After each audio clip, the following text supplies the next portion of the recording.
पश्चिम बंगाल की राजनीति इस वक्त ऐसे एक खुलासे से हिल गई जिसने चुनावी जमीन को पूरी तरह से गर्म कर दिया। मतदाता सूची से एक साथ 28 लाख नाम हटाए जाना।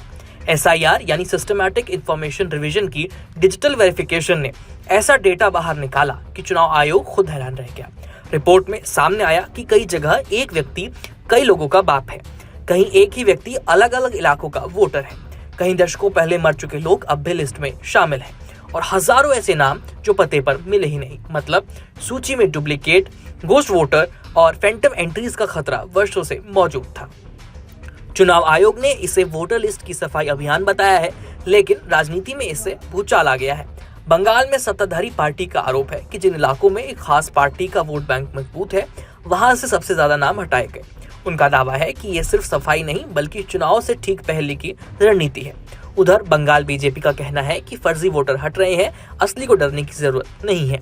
सबसे अहम बात ये कि कई राजनीतिक दल ये दावा कर रहे हैं कि इन 28 लाख वोटर्स में बड़ी संख्या ऐसी है जिन पर बांग्लादेशी घुसपैठियों होने का शक है।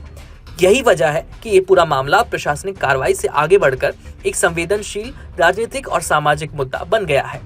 इस बीच सबसे बड़ा सवाल ये है कि 28 लाख लोग कौन हैं? चुनाव आयोग के अनुसार इनमें बड़ी संख्या उन लोगों की है जो या तो पते पर मिले नहीं या फिर दूसरे राज्यों में नया वोटर आई कार्ड बना चुके हैं, गलत दस्तावेज के आधार पर दर्ज हुए थे या वर्षों से मृत थे लेकिन उनका नाम नहीं हटाया गया था। यानी कई लोग कौन सा बाप कौन सा पता जैसी स्थिति में फंसे मिले। सोशल मीडिया पर लोग तंज भी कसते दिख रहे हैं। कई बाप वाला आदमी तो हट गया, पर क्या कई लोगों का बाप जो वोटर बना है क्या उसका नाम हटेगा? ऐसा लोग पूछ रहे हैं। सबसे हैरान करने वाली बात यह कि जिन इलाकों में गड़बड़ियां सबसे ज्यादा मिली हैं, वही इलाके अक्सर सीमा के करीब हैं, जैसे नादिया जिला, उत्तर दिनाजपुर, दक्षिण 24 परगना, मालदा और मुर्शिदाबाद। चुनाव आयोग को शिकायतें मिली हैं कि कई लोग एक ही पहचान पर अलग अलग बूथों में वोटर बने हुए हैं। कई के नाम बांग्लादेशी पते या फिर उन दस्तावेजों से मिलते जुलते पाए गए। एसआईआर की डेडलाइन को लेकर सबसे ज्यादा नाराजगी है। एसआईआर फॉर्म यानी पुनः सत्यापन फॉर्म की अंतिम तारीख 4 दिसंबर तय की गई है, जबकि पूरी प्रक्रिया 7 फरवरी तक चलेगी। 4 दिसंबर की छोटी समय सीमा ने ही बवाल बढ़ा दिया है। विपक्ष का कहना है कि लाखों लोग 2 हफ्ते में दस्तावेज कैसे जुटाएंगे? क्या इतने बड़े पैमाने पर कटे वोटर विधानसभा चुनाव से पहले वापस जुड़ पाएंगे? वहीं आयोग का कहना है कि डिजिटल प्रक्रिया तेज है, सही दस्तावेज वाले किसी भी व्यक्ति का नाम दोबारा सूची में जोड़ दिया जाएगा।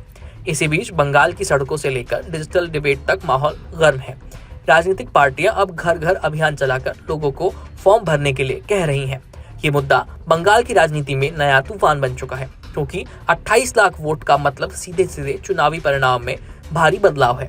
अब निगाहें इस पर टिक गई हैं कि क्या ये वोटर लिस्ट की सफाई है या चुनावी समीकरण की नए सिरे से बिछाई गई बिसात। अब 4 दिसंबर की दौड़ में कितने लोग अपना नाम वापस जोड़ पाते हैं, उसी से तय होगा आखिरी फैसला। फिलहाल इस खबर में इतना ही। देखते रहिए कड़क।